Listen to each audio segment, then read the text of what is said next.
Hi YouTube, it's Kathy, and this is my October 2018 reading wrap-up. If you're not already aware, I do weekly entertainment wrap-ups of everything I read, watch, and listen to, but once a month I just do a video of the books. I'm also running on very little sleep because I'm sick AF, so we're going to try to do this as quickly as possible. I have tea and tissues, so let's do this. I'm going to start with the nerdy hardcore stats and charts, and then get into what I read. In October, I read 20 books and DNF'd 2 additional books for a total of 5,814 pages. That takes into account converting audiobook minutes to pages, so 1,933 of those pages were actually about 55 hours of audio. The age breakdown for these books was 16 adult books, 4 YA books, and 2 middle grade books. I read 13 novels, 1 of which I DNF'd, 5 graphic novels, 3 anthologies, and 1 short story, which I also DNF'd. This month I read a bunch of horror for various readathons, but also managed to sneak in some fantasy, contemporary, mystery, speculative fiction, poetry, and non-fiction. If you adjust by page count, the poetry gets real small and the horror and contemporary grow the most. Most of these books, no surprise, came from the library, but I also read some I own. I read 8 paperbacks, 7 hardcovers, 6 audiobooks, and 1 uncorrected proof. Most of my books were in the 300 to 399 pages range, and the vast majority were published in the last decade. Most of these books were by female authors, and many protagonists were female with a few male protagonists, some ensemble casts,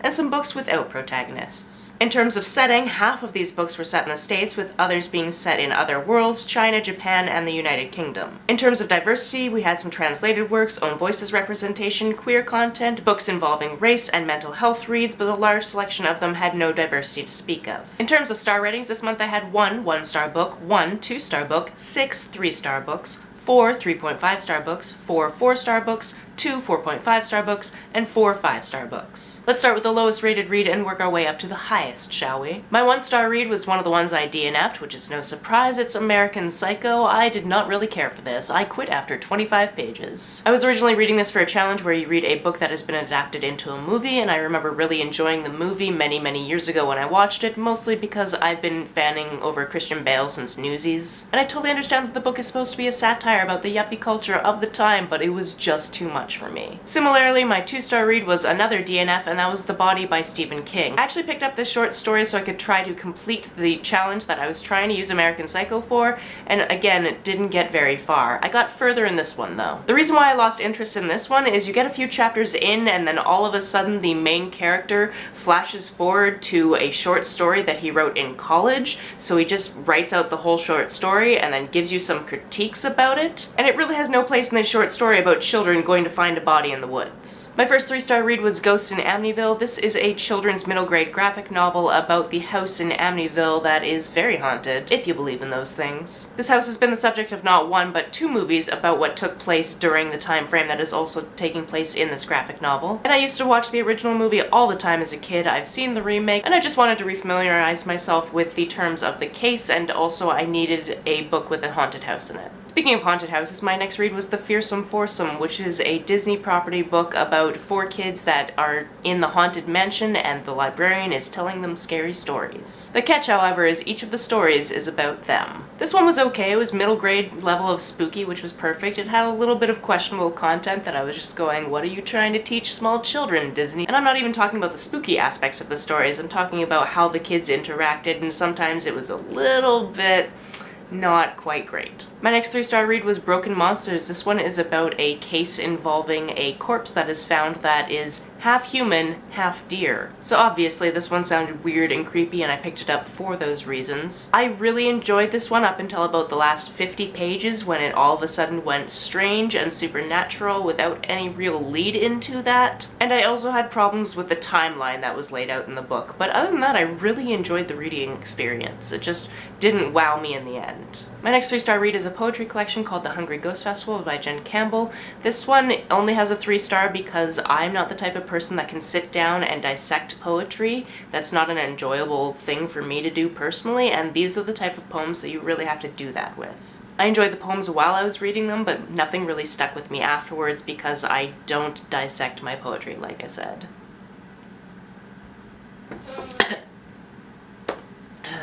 Everything hurts. Similarly, my last 3-star read was Toil and Trouble. This is a collection of short stories about witches. Here's the thing, there are some really great authors in this anthology. Some of the stories were really great, but because I was reading it for a readathon, so you're trying to read as much as possible, I don't really remember all of the stories. I feel like anthologies are best read over a course of time, where you read one story, you put it down, you think about the story, you eventually go back to the next story. But because I was trying to get it all read for Spooktober, I didn't do that. And this is why anytime there's a challenge for a readathon that says read an anthology, I'm just like, well, I'm not really gonna care about that anthology by the end of it. Regardless, I really did enjoy the reading experience, and if you're looking for something spooky or some short stories, especially that have to do with witches, then this is a great read to pick up. I just wouldn't suggest doing it during a readathon. I probably would have given this a higher star rating if I'd taken my time. And there was a page break in my notes, so now my final 3-star read was I Know You Know. This book is interesting in that it takes place in a small town in the UK where 20 years previously there were murders of a couple of children, and now the best friend of those 2 children is going back to that town because he has some questions about the investigation. The person who was found guilty of killing his 2 best friends recently killed himself in prison, and there are some people that think that he wasn't actually the person who did it. What really drew me to this is that he starts a podcast discussing the case, and because I like my true crime podcasts and because I like podcasts in general, I thought that this was a really interesting premise. Also, if you saw my monthly wrap-up from September, you know I read Sadie, and that has a very similar premise and I really enjoyed it. I read this one as an audiobook, and one of the readers, because there are 3, is Stephen West, who is the same person who did the Strange the Dreamer audiobook, so it was nice to hear his voice again. But I have some problems with how this audiobook was done. Normally I would be very excited about a book having 3 different readers, but because there are certain characters that overlap in 2 of the different voices' kind of lives, Reader A has a voice for that person and Reader B has a voice for that person, and they're not the same voice. I would have really preferred if this was a full cast narration as opposed to just narrowing it down to 3 narrators for the 3 kind of main people. Additionally, the person creating the podcast is a filmmaker, so I know he knows things about sound and visual, but that doesn't come into play in podcasts. So I was really annoyed every once in a while when he'd say, oh, I met this person in a coffee shop and we had our interview. Oh, I met this person in a park and we had our interview. I'm like, you can't actually record a good podcast-worthy interview in a busy location like that. You just can't. And then if you do, an audiobook like this should include those sounds instead of just having it be a straight narration from the one person. If all of the people that appeared in the podcast had their own voice actors, it would have been such a better audiobook. That's just me being picky though. I did enjoy this book, there were just those elements that brought it down for me. My first 3.5-star read was another anthology, and that was She Said Destroy. This was an anthology of short horror stories. And again, because I read it for a readathon, I read it all really quickly and I don't really remember much of the individual stories. I remember little visions from some of them, but I would have to refer back to them and kind of read the first paragraph or so to really remember all of the stories. I try to rate my reads right after finishing them so I can remember how much I enjoyed them, and it appears that I enjoyed this one better than the other anthologies I've mentioned so far. My next 3.5-star read was Bruja Born. This is the second in the Brooklyn Bruja series, and where the first book followed one sister, this book follows another. This story picks up about 7 months after the events of the first book, and there's not really much I want to tell you about it. Not only because I don't want to spoil the first book for you, but because the second book has a major twist very close to the beginning and I don't want to wreck that for anyone. I went into it not knowing anything, and I'd love to pass that gift on to you. What I can tell you about this is I really enjoyed the magic system, I really enjoyed the family dynamic, and if you read the first book and you're kind of on the fence about reading the second book, you'll probably feel about the same, but it's not bad, it's just not phenomenal. My next 3.5-star read was Moonstruck Volume 1. This one is about 2 women who just started dating and they are werewolves. Now this is not they're werewolves in a world where everyone else is human. Everyone in this world is magical or mystical in some way. One of their best friends is a centaur, somebody has snakes for hair, everyone's different and it's great. A group of them decide to go to a magic show one night and something changes, one of them gets cursed, and then they have to fix it. I'm going to talk about the next 3 books all together. One of them was a 3.5-star read and the next 2 were 4-star reads, and that's the first 3 volumes of Tokyo Ghoul. This is a manga series set in Japan where there are these creatures called ghouls, which are kind of like vampires, but they can walk around in day. They don't have the same constraints as vampires, but they do eat humans. Or at least some of them do. Others abstain. Or rather eat humans that have died by natural causes. Due to an accident, our protagonist ends up part human, part ghoul, and has to deal with this new world. I really enjoyed the first 2 volumes. The 3rd volume was the one that I gave about a 1/2 star less to, and I think that might just be because with serialized comes to things like this, I need to read them back to back to back.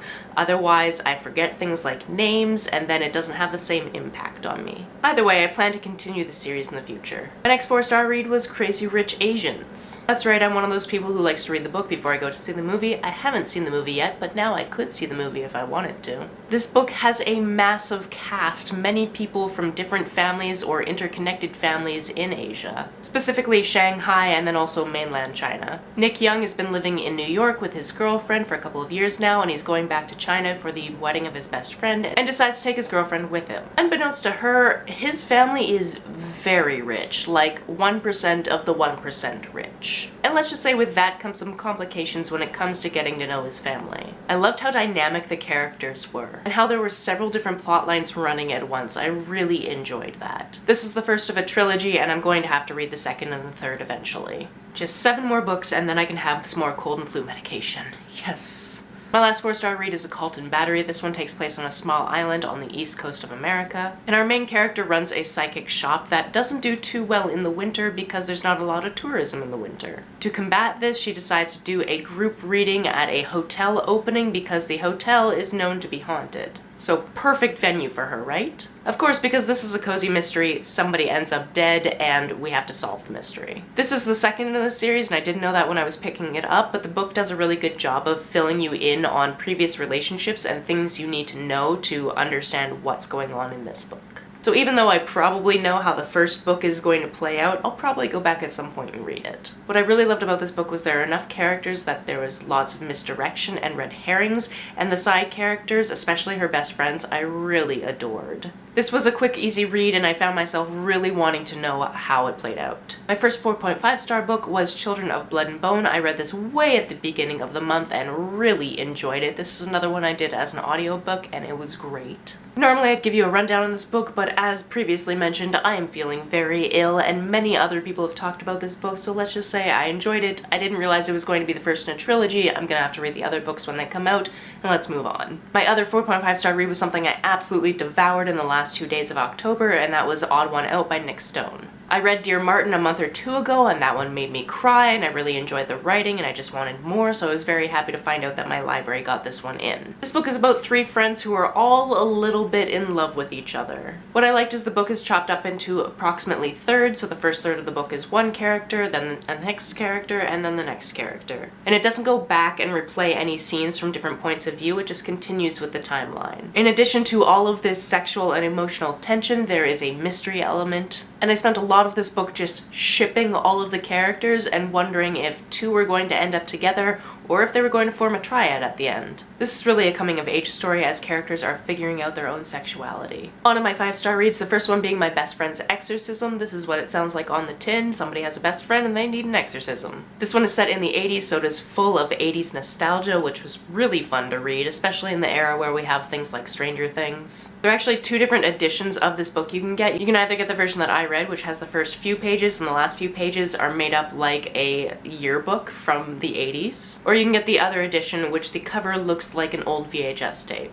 Basically, in this book, these 2 friends meet at one of their birthday parties when they're young, and when they're about 17, something happens at night in the woods, and the one friend is just never the same. It's creepy, it's spooky, it's nostalgic, just read it. My next 5-star read is very different, as it's the Traveling Cat Chronicles. This one follows a human and a cat, as the human is trying to find a new home for the cat. What I love about this book is you get the perspective of the human and of the cat, and for anyone who has ever anthropomorphized an animal, you will relate to this book. If you've ever looked at a cat and been like, this is what this cat is thinking, or this is what this cat is doing, you'll love it. I figured going into this book that this was going to be one of those ones that might possibly make me cry, and yes, some tears were had near the end. But the journey of the book is so remarkable, and I highly enjoyed it. Speaking of remarkable, I listened to the audiobook of An Absolutely Remarkable Thing by Hank Green. I've already read this book, so this was a reread for me. Firstly, the reader for April May was absolutely brilliant. She did all of the sarcasm basically how it was done in my head, so it was perfect. And then one of the reasons I wanted to listen to the audiobook after having already read the book was there is a chapter that is narrated by Hank Green. Sorry, I just had a coughing fit, so if I look even more of a hot mess, that's why.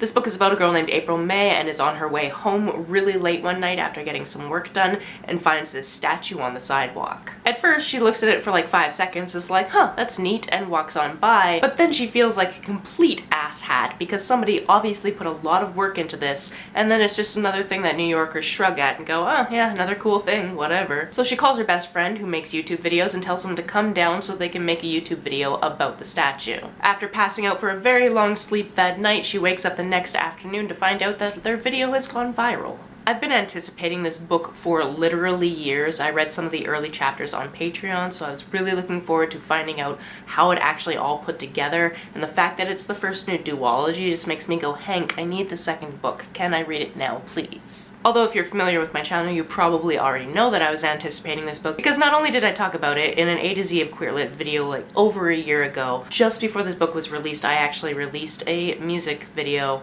about it, which was the nerdiest thing I've done probably this year. So I'll link that in places for you. And my final 5-star read and my favorite read of this month was The Kiss Quotient by Helen Huang. Stella absolutely loves her work, but she's at the age where her mom is saying, hey, I'd like grandbabies, that would be nice. And I am so fortunate that my mom has never said that to me because my brother is doing that job. He has 3 kids. I don't need to provide any grandbabies. It's great. The thing is though, Stella hasn't really ever had a boyfriend, although she has had sex before. In addition to this, she is also on the autism spectrum, so she has troubles connecting to people and doesn't really know how to have sex and have it be an enjoyable thing. So since she's doing very well in her career, she decides to hire professional help. Enter Michael, a mixed-race escort who is going to teach her how sex can be wonderful. This book is great. Not only does it have wonderful representation in both of these characters, which is also own voices, it's also very sex positive and also sex work positive. It fulfills the fake to real relationship trope in a way I've never seen done before, and I just highly, highly, highly recommend it. If I wasn't really needing my next dose of medication, I could go on about this book for at least another 5 minutes. But I talked about it more in my weekly wrap-up, so you can always feel free to go watch that. If you'd like to hear me talk more about these books, or other books for that matter, the playlist for my weekly entertainment wrap-ups is always listed down in the description below. If you've read any of these, let me know about it down in the comments below. On the way down with the comments, if you hit that subscribe button, that would be very nice of you. You can like and share this as you see fit, and I'll see you very soon. Hopefully when I'm more healthy. Bye.